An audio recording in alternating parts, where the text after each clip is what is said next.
The current M1A2 Abrams is a significantly upgraded Cold War-era development.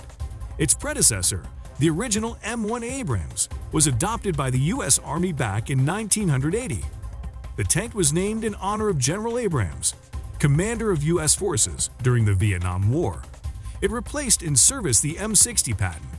Eventually, it proved to be a successful design and was produced in large numbers. Throughout the years, this tank was constantly improved, upgunned, and up-armored.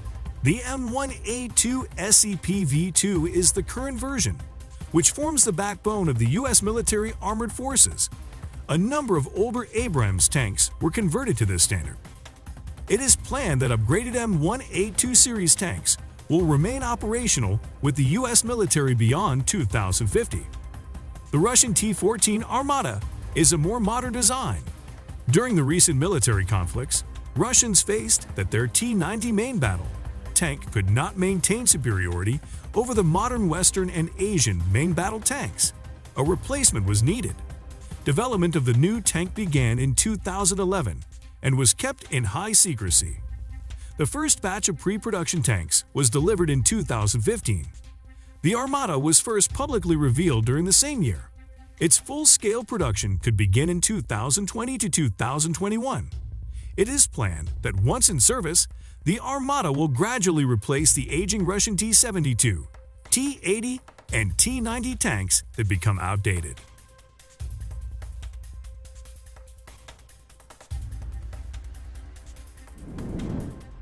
Concept behind these tanks.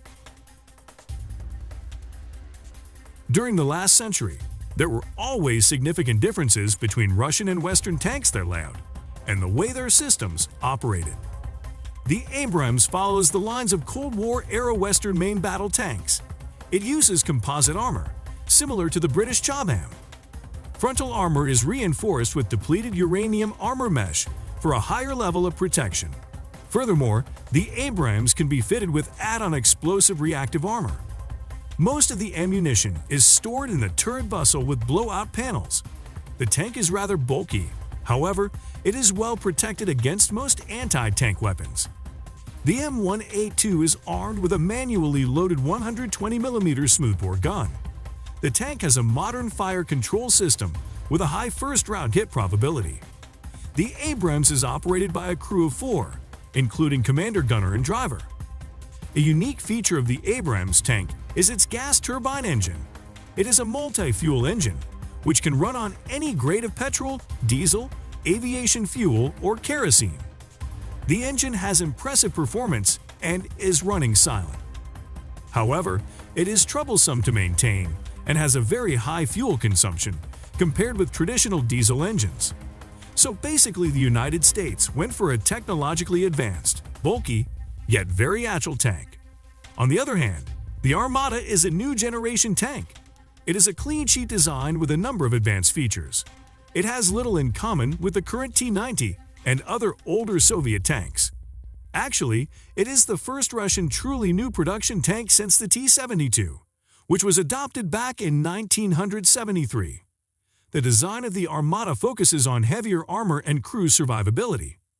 The exact technical specifications of the new ARMATA remain classified. The ARMATA has an unmanned turret and is operated by a crew of 3. It is in line with the Russian tank building concept, that the tank should be operated by a smaller crew in order to reduce its dimensions and weight and improve protection. However, this new tank has a new layout. All crew members are seated at the front of the hull in a well-protected armored capsule. The gun is loaded automatically and ammunition is separated from the crew compartment. The design of the ARMATA focuses on heavy armor and crew survivability.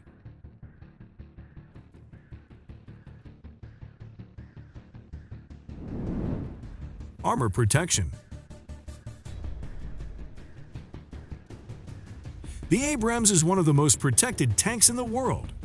It uses composite armor, reinforced with depleted uranium armor mesh. Also, it can mount add-on explosive reactive armor. The tank is well protected against most known anti-tank weapons. The U.S. Army aims to put a cutting-edge defensive technology called Active Protection System on its Abrams tanks. It is designed to destroy approaching anti-tank rockets and anti-tank guided missiles. This technology increases the overall survivability of the tank. So far, the ABRAM's tanks were not fielded in combat with such a protection system. Also, the ABRAM's tanks are fitted with a countermeasure system, which interrupts infrared and laser guidance of anti-tank missiles. The Russian Armata uses newly developed base armor made of steel, ceramics, and composite materials. Also, the Armata has a new Malachite add-on explosive reactive armor that is claimed to be of a new generation. The protection level of the Armata tank remains classified. It might be one of the most protected tanks in the world.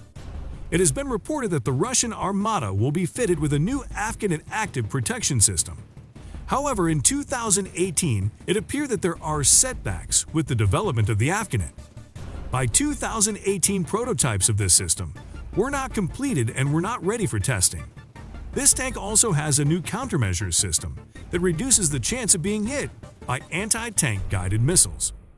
Overall, in terms of protection, none of these two tanks has an advantage over the other.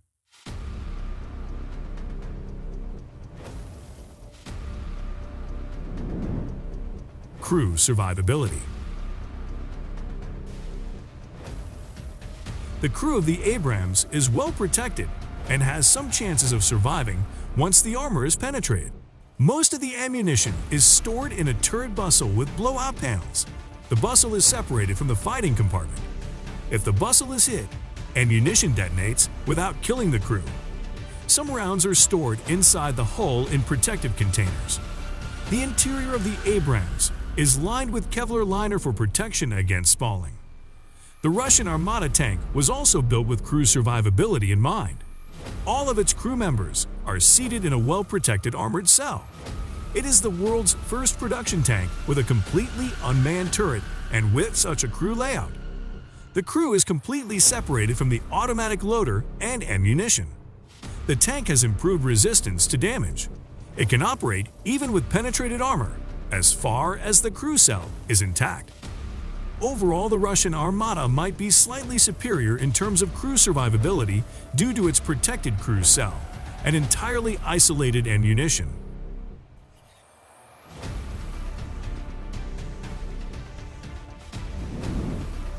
Gun.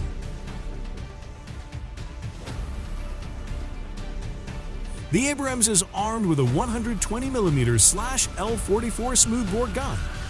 Even though it is not the most advanced tank gun available on the market today, it packs a formidable punch. It is accurate and has a range of effective fire in excess of 4 kilometers. Its effective range was successfully demonstrated during numerous military conflicts throughout the world. The gun is loaded manually by the gunner. The M182 ABRAMS was one of the first tanks with a hunter-killer engagement capability. The tank commander uses a panoramic sight to search for targets. Once the target is selected, the gun is laid on the target automatically and the gunner completes all the aiming and firing processes. During that time, commander looks for the next target. Such an engagement method allows to acquire and engage targets faster.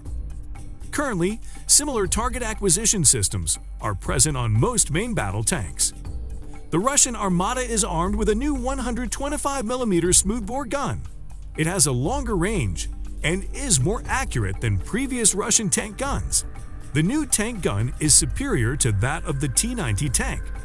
It has more muzzle energy than the gun of the ABRAMS. However, at longer ranges, the Russian tank guns were traditionally not as accurate as Western tank guns.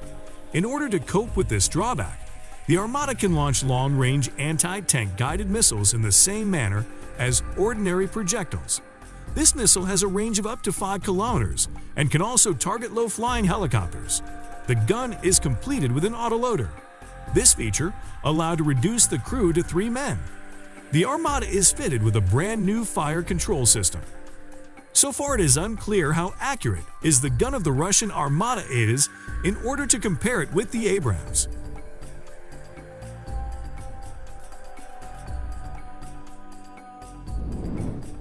Mobility. The American ABRAMS tanks are powered by a gas turbine engine developing 1,500 horsepower. Basically, it is a modified helicopter engine, adapted for use on tanks. It is compact for its power output. So even though the ABRAMS is heavy and bulky, this tank is surprisingly nimble due to its powerful engine. It is much faster than many other tanks and has superior cross-country performance. Furthermore, its gas turbine unit has more advantages over traditional diesel engines, typically used on tanks. It is a multi-fuel engine, which can run on kerosene, diesel, petrol, or aviation fuel. It can start at extremely cold temperatures. Also, the engine is remarkably quiet. Due to this feature, the ABRAMS have even been nicknamed the Whispering Death. The gas turbine engine has servicing intervals significantly longer than those of diesel engines. However, the gas turbine engine has a number of drawbacks. Notably, it is troublesome to maintain and has a very high fuel consumption compared with diesel. The Russian ARMATA is powered by a new turbocharged diesel engine, developing 200 HP. It is a new generation engine that is much more compact and powerful than previous Russian tank engines. This engine is not yet proven and might have a number of teething problems. However, this Russian diesel is way more fuel efficient and easier to maintain than the American gas turbine. The ABRAMS accelerates faster than the ARMATA and has superior cross-country performance. However, overall, in terms of engine power and mobility, both tanks have their own strengths and weaknesses. Overall, the new Russian tank is on par with the US ABRAMS tank. In some areas, it is slightly superior to the ABRAMS. However, it has got no cutting-edge superiority. The ABRAMS have technical superiority in mobility and cross-country performance.